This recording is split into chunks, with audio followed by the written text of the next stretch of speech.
begins with a weather question mark. Conditions are good in Formia, but up on the blockhouse it's cold and very windy, over 20 kilometers per hour, with gusts reaching 40. The Rocamoriche side, where the riders will climb, is the most exposed. Weather will be one of the key factors of today's stage.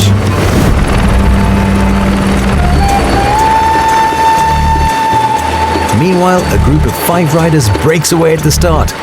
Advantage over the peloton. On a road averaging 6.5% with ramps up to 12%, it's Diego Pablo Sevilla setting the pace. Wearing the blue jersey since day one, he is the clear favorite to take the King of the Mountains points. The other breakaway riders can't match Sevilla, who takes the 18 points at the Roccaraso summit and extends his lead in the climbers classification.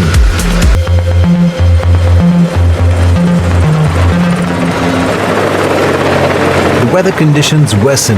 Rain starts falling and the temperature drops to 10 degrees Celsius. The riders put on their rain gear, but the breakaway doesn't give up.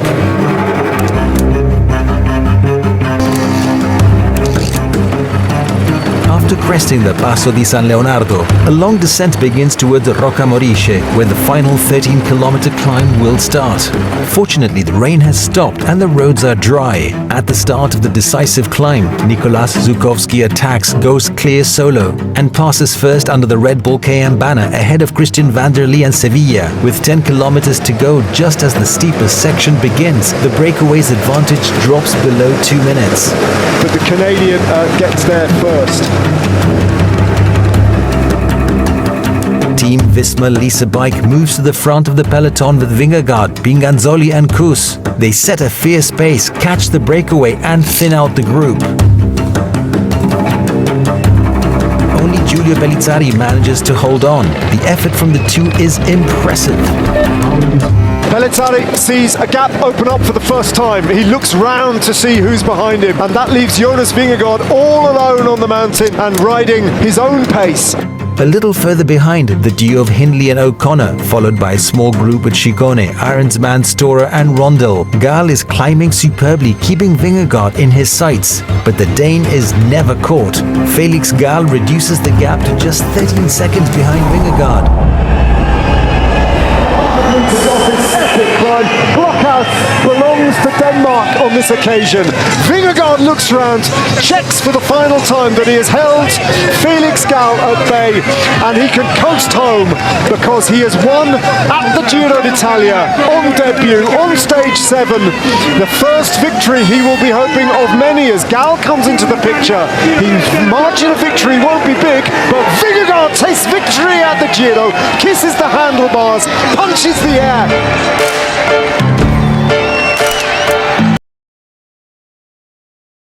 After the brutal slopes of Blockhouse and the punchy climbs of the Marsh, the race now heads into the Tuscan Apennines for another uphill finish and another showdown among the GC contenders.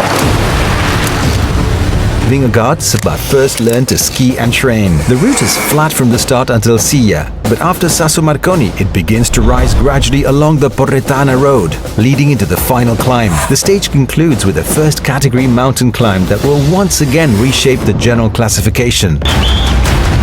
Finally, full sunshine over the roads of the Giro d'Italia.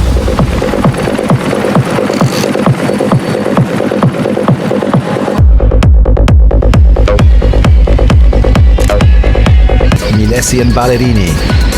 42 secondi di Hour of racing, the average speed is a fast 50.4 kilometers per hour. Chasing from the peloton, a tandem of riders launches an attack. Darozzi and Hamilton.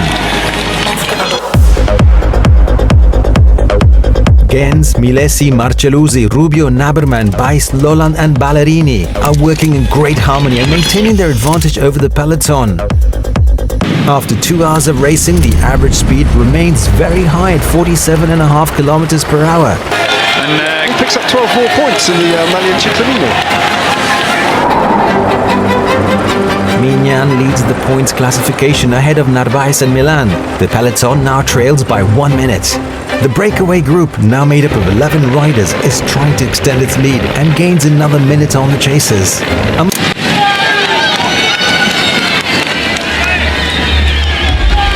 5 remain out front: Ciccone, Ads, Milesi, Rubio and Ulissi. Among the chasers, the sprinters are dropped and both Belisari and Eulalio are riding near the back of the group on the climb. The leaders pass under the KOM banner with a 1 minute and 50-second advantage over the peloton. The order: Rubio, Milesi, Ulissi and Ciccone. Easy is trying to ride onto the wheel of the Belgian. Before the final climb, the Red Bull kilometer sprint sees Rubio ahead of Ciccone and Ulissi. Milesi is struggling among the breakaway riders, while Rubio and Ciccone push on and open a gap on Ulissi. The peloton reacts. Ciccone gets out of the saddle and drops Rubio. A strong effort from Team Visma Lease Bike brings the peloton to within 1 minute for the first time.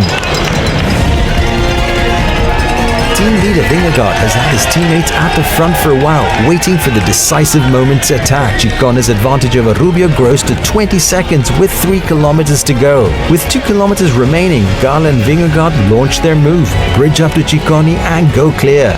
Seeing out the tactic that they dictated at the beginning of the day, Vingegaard goes now with 900 metres to go. Felix Gall is emerging clearly as the best of the rest, and a second place is looking good on the Giro d'Italia for Felix Gall. But at the moment, no one has any answer to Visma Lease Bike and their leader, Jonas Vingegaard. History is beckoning for Jonas Vingegaard here in Italy. A second victory. 4,350 meters of elevation gain. From Aosta, the peloton will cross a region rich in history. Valleys dominated by ancient castles and breathtaking landscapes, where towering mountains await the riders. From the very start, it will be a relentless up and down. The first climb leads to San Bartolomé, nearly 16 kilometers at 6.1%, followed by a long descent back to Aosta. Then comes the easier ascent of Douze, the Col du Ligne Noir, 7.4 kilometers at 7.9%.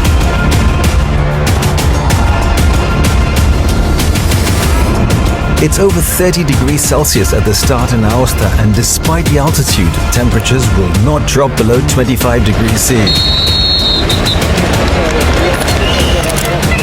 The opening kilometers are all uphill towards San Bartolomé. Attacks come one after another at the front, but Team Visma is not willing to give any space. The long line of riders snakes through the natural beauty of the Aosta Valley. Up front, a large breakaway group forms with Christian and Van der Lee immediately pushing a hard pace. At the top of the KOM, Van der Lee crosses first. About 20 riders are chasing behind the leaders, while the peloton trails by 1 minute. During the long descent back to Aosta, the breakaway comes back together. There are now 23 riders challenging the pink jersey group, 4 from Team Movistar, 3 from Pinarello, and 3 from UAE team. The flat section is full of energy. Another surge, and he crests the Verogna climb in first position. At the front believe in it, and they're going all in. Like, having done all that work, that was a sneaky little move there from Jan here to try and take a cash prize. Donovan is the first across the Red Bull KM. From this point on, the road climbs all the way to the finish. Jonas Vingegaard launches his attack on the steepest section, and no one is able to hold his wheel. Vingegaard is greeted by huge crowds cheering him on from the roadside. The Dane shows no sign of weakness. Come on, come on, come on, come on.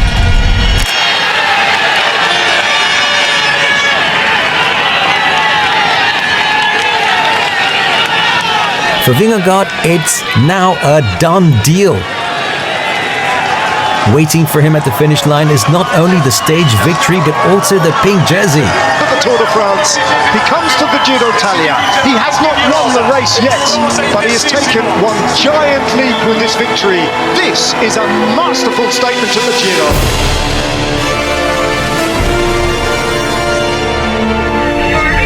What a big ride, boy. Really good. opening section of gentle climbing, the riders enter a 22-kilometer circuit to be repeated twice, featuring 2 consecutive climbs. The second, Leontica, is particularly demanding. Leaving the circuit, the route continues up the Gotthard Valley, steadily climbing towards Faido, where the final ascent begins. 12 kilometers at an average gradient of 8%, with ramps up to 13% and a total elevation gain of 3,000 meters. This is terrain for the climbers to attack and an opportunity for the Maglia Rosa, should he choose to extend his lead. 32 degrees at the start in Bellinzona. Once again, the heat will be a key factor today. The pace is surging very fast, with a group of 11 riders quickly gaining ground and launching the first real move of the day. It is an elevation gain and an average gradient of 5.5% reshuffles the situation once again as the peloton brings the breakaway back.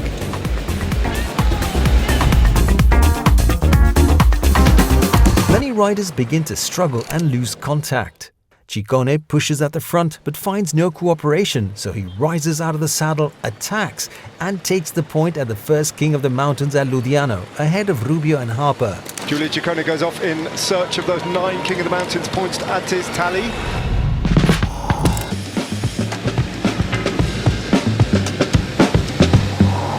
At the start of the second ascent of Torre, he's joined by Harper, Narvaez, Rubio and Ulissi.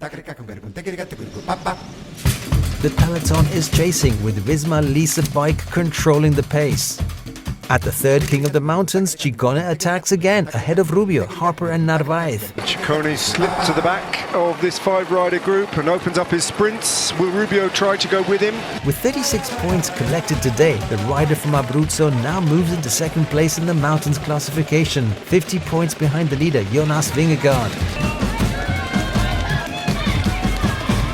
Ulissi loses contact with the leaders, who are now down to 4. Up front now it's Harper and Rubio, but the peloton is much closer, just 45 seconds behind. Harper drops Rubio and passes first under the Red Bull kilometer banner. The final climb begins.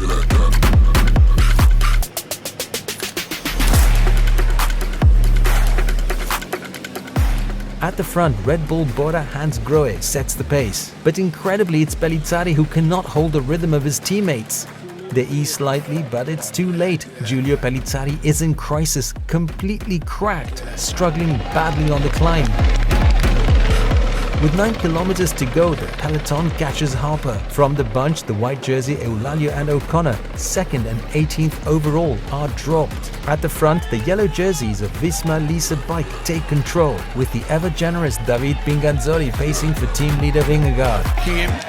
He's slipped himself out of that group on the wheel of Jai Hindley, and Thymen Allensman moves past him, and Bernal's dropped now. And Vingegaard goes off the pace of Pinganzoli. This time it's 6.6 kilometers to go. Felix Gall goes with the Maglia Rosa, and then he sits down, and it's the same old story. The pace is brutal and 7 riders are dropped. Then Vingegaard makes his move. Felix Gall chooses not even to try to follow the Dane's acceleration. The climb is still very long and he chases at around 20 seconds. Now it's a fight only for second place. Vingegaard is in a race of his own. Meanwhile, reports come in from the peloton that Eulalio is in difficulty. Vingegaard comes to the top of Cari in Switzerland in pink. A dominant display, an authoritative display. Jonas Vingegaard is the best rider in this Giro d'Italia, and no one should doubt it. Brilliance from Vingegaard. Begins with a rolling section across the Tagliamento plain around Gemona. The climb to Piancavallo is tackled twice, the first time after 132 kilometers and again for the summit finish. It's ideal terrain for a move from Vingegaard himself or from riders who pose no threat in the general classification, but to start today.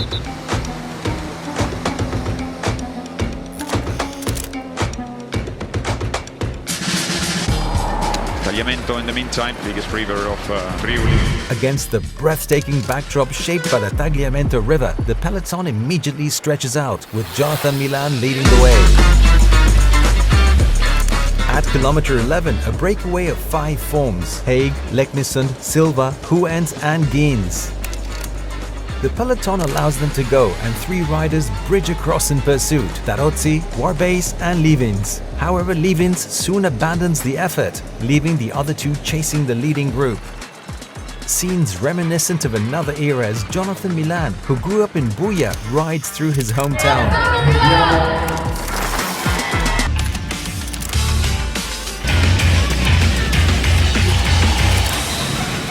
Under the banner of the 3rd category, King of the Mountains, And it goes to Andreas Leknesson.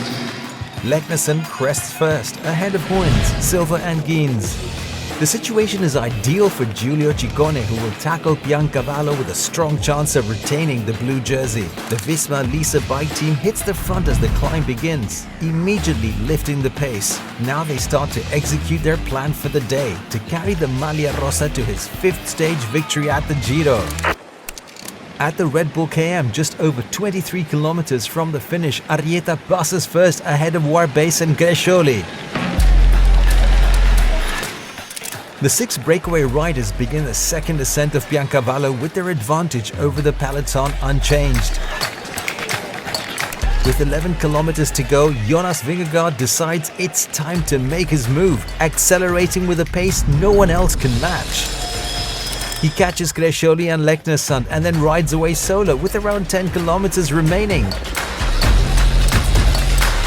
Behind the Dane, Gal is in pursuit while Guy and Hindley launch a counter-attack, overtaking Leknesson and Grescioli. Eulalio has recovered and is among the front contenders. Pinganzoli bridges across to him and the 2 will battle for the white jersey over these final 7 kilometers. Young, talented and brave, they may one day fight for an even more prestigious jersey. With 5 kilometers to go, Gal is caught by Hindley and Guy, who tries to distance Arensman, currently 4th in the general classification, just 1 place ahead of him. Everyone is suffering, chasing their goals, but the only rider climbing, almost flying, with apparent ease is the dominant force of this Giro, Jonas Vingegaard. His finish, sealing his 5th stage victory in this Giro, is triumphant. Behind the Dane, 4 riders sprint for 2nd place, with Gal taking it ahead of Hindley, Guy and Arensman.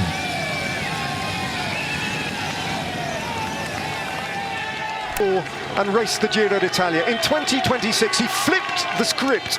He'll be racing the Tour de France in July, but he wanted this one badly, and he's taken it with both hands. It's been a faultless Giro d'Italia from a faultless rider. Jonas Vingegaard, stand and salute this man, the Maglia Rosa.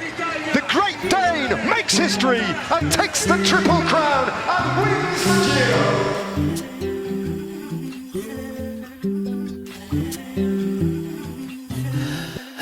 Has crowned many riders. Some have made history, others have laid the foundations for an incredible future. From tomorrow, we'll already miss the Giro d'Italia. All that's left